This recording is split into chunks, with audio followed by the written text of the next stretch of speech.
Today in this oil painting tutorial, we'll paint a small village scene, a sunlit house in the foreground with a few distant buildings fading into the hills. I'll show you the process step by step, and yes, you can repeat it yourself as easily as making a cup of tea. Keep your eyes on my brush, and you'll learn how to do the same. It's very simple. We'll begin with the sky, a light, muted blue mixed with a touch of ochre, then slowly build up the background and middle distance before moving to the main house. Sometimes art hits you hardest when it's not trying to be perfect. There's a kind of poetry in simplicity, a quiet charm that feels more like a memory than a snapshot. Think about it. What do you actually remember from your childhood? Most likely it's not crystal clear images, but impressions. The color of the sky at sunset, the feeling of walking home, maybe the sound of a distant bell. When I paint in this naive, almost storybook style, I'm trying to catch that feeling. It's like building a bridge between imagination and memory, a little escape from grown-up reality. And you'd be surprised.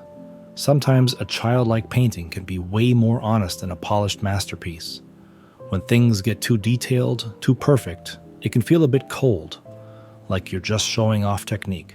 But with something simple, the viewer gets to fill in the blanks. Their own memories, their own nostalgia, it becomes personal. Plus, let's be real, the world's got enough seriousness already. There's nothing wrong with letting a little bit of wonder, a little bit of fairy tale sneak into your day. So, next time you see a painting that looks too simple, maybe take a second look. Sometimes the easiest pictures are the ones that stick with you the longest. You know, one of the trickiest things in art, maybe the trickiest, is figuring out when a painting is actually finished.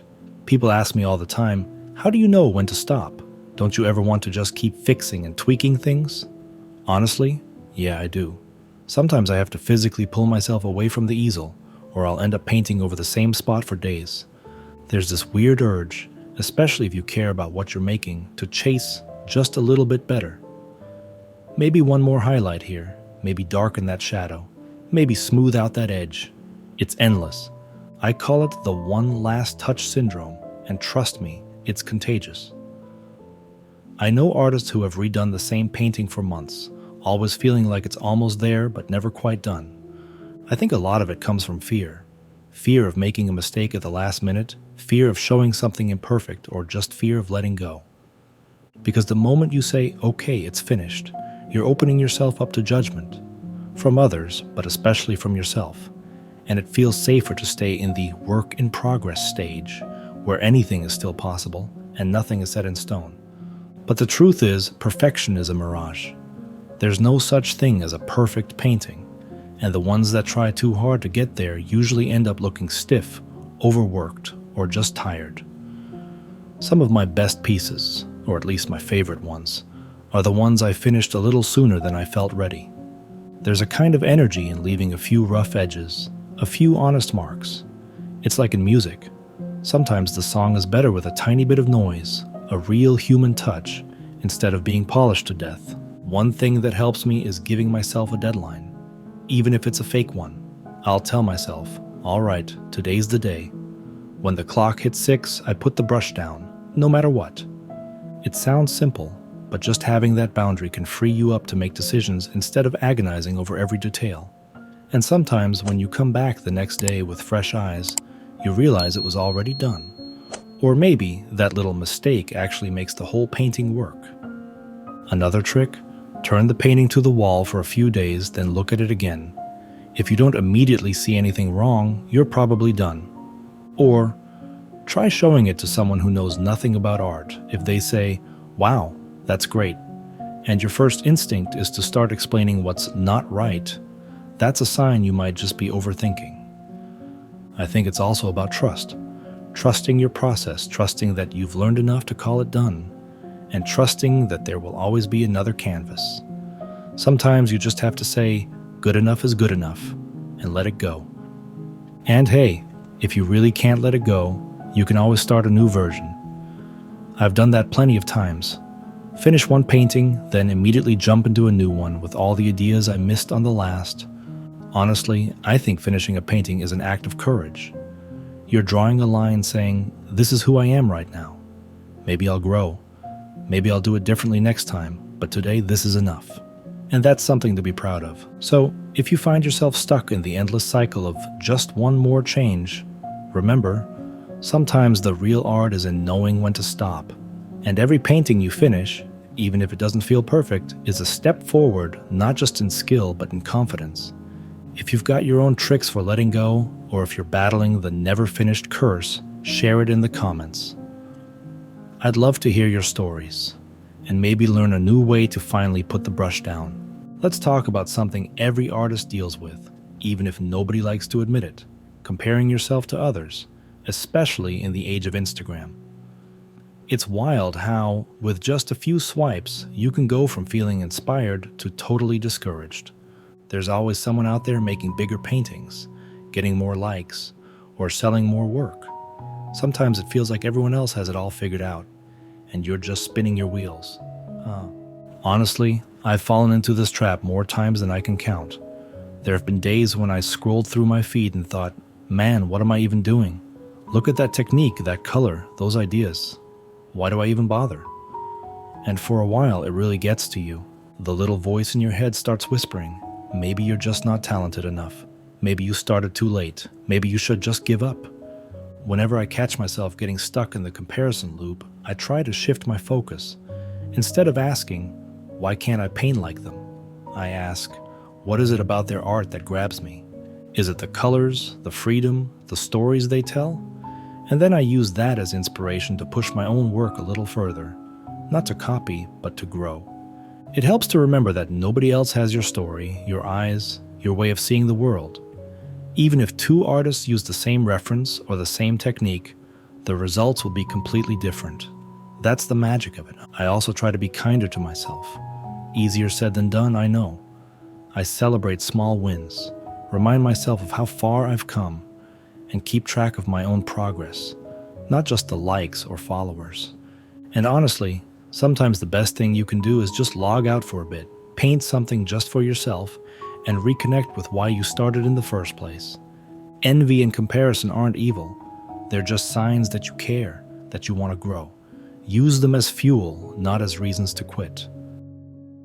So if you're struggling with comparison right now, just know you're not alone. Every artist faces it. The trick isn't to ignore it, but to learn from it, and then keep making your own art anyway. Sometimes you say the paintings look shiny, but that is just part of the process. To protect your eyes, you need about 400 lux in the studio, which means strong lights on both sides of your painting. Trust me, it is necessary. There are so many little details that can make or break your experience. The right brushes, good paint, the right mediums to mix or thin it, proper canvas material, and even something as basic as how you hold the brush or where you stand while painting. Some of these things I learned in art school. Some I picked up from other painters, some came with time. But the one thing I know for sure, never stick to just one teacher. Learn from many and eventually you'll find your own voice. If you're curious, I put together a painting course. It's for beginners, but also for anyone who wants to ground their practice in real technique. It costs about as much as filling up your car, but way less depressing. You pay once and get access for as long as you need. Links in the description. Let me be honest for a second. I know that most of you tuning in aren't here just for an oil painting tutorial. Sure, maybe you want to pick up a technique or two or see how a painting comes together, but that's not the real reason you stay until the end. And that's totally fine. In fact, that's kind of the point. See, these days life can get pretty heavy. You open your phone and it's just wave after wave of bad news, political drama, people hurting, greed, all kinds of ugly stuff. Sometimes it feels like the whole world's either burning down or just grinding us all into the dirt. And in the middle of all this, what do we really crave? Not another lecture, not more information, not even another how-to on perfect brushwork. What we want, and what I want too, is something honest, something gentle, something that reminds us of how simple life can be. And when I say simple, I don't mean dull or empty or fake. I mean that real kind of normal. Not the kind everyone on the internet claims for themselves to justify whatever they're into, but the kind of normal that's just good. Like, do you remember when you were a kid in school and you'd split your lunch with a friend and he'd trade you half his sandwich? That wasn't about status or being special or getting ahead. It was just connection, a little moment of kindness, and it made everything make sense. That's what I'm after here, that simple, honest feeling. And I think deep down that's what draws people back to these videos, even if nobody says it out loud. There's actually a lot of research out there, psychologists, neuroscientists, even doctors, showing that doing something creative, especially something with your hands, is good for your mental health. It lowers stress, slows down anxious thinking, and actually helps your brain process everything going on in the background. You don't have to be a real artist to get those benefits. You just have to let yourself play a little like you did when you were a kid. I read a study recently that said even just watching someone else paint can have a calming effect. It's called mirroring. Your brain kind of gets lulled into that same peaceful rhythm. That's why you feel a little better after watching a painting video, even if you never pick up a brush. It's like borrowing a bit of that slowness, that focus, that peace. And you know what? It's not childish at all to want a bit of magic and comfort. If anything, it's brave. Because right now, most of what gets celebrated is noisy, angry, complicated, or competitive. To stop for a moment and just enjoy something slow, quiet, and sincere. To remember how it felt to not have to pretend, or hustle, or prove anything, that's rare, and it matters. I think that's why people are drawn to fairy tales, to cozy art, to stories that don't try to shock or challenge, but just remind us what it feels like to be safe, to be seen, to belong. For me, painting these miniatures, talking to you all, is a way to hold on to that part of myself that still wants to believe in simple things. I know there's a lot of darkness out there, but there's also beauty in ordinary kindness, in shared stories, in the simple act of making something just because you can. So, if you ever catch yourself feeling silly for wanting comfort, for loving quiet art, for needing a break from all the noise, don't apologize. You're not running away from reality. You're giving yourself a little space to breathe, to heal, and to remember what actually matters. That's what keeps us sane, what keeps us soft enough to care, even when the world tries to harden us. Maybe that's the real reason we're here together. Not for the painting tips, though those are nice, but for a few minutes of ordinary peace. Just like sharing lunch with a friend when you were a kid, or talking late into the night about nothing and everything. So, thanks for being here. Thanks for needing something simple, and for reminding me why I keep painting, and why I keep talking, even when the world is too loud. You know, all this talk about finding peace through art reminds me of Henri Rousseau, one of the strangest, most stubborn dreamers in the history of painting. He wasn't a natural artist. Henri Rousseau spent most of his life as a customs officer in Paris, the man who checked travelers' bags and stamped papers at the city gates. He wore a stiff uniform, lived in a tiny apartment, and had never traveled outside France. He was nearly 40 when he first picked up a brush with any seriousness, teaching himself to paint after long days at work. No fancy art school, no teacher, just cheap paints, patience, and a mind full of stories.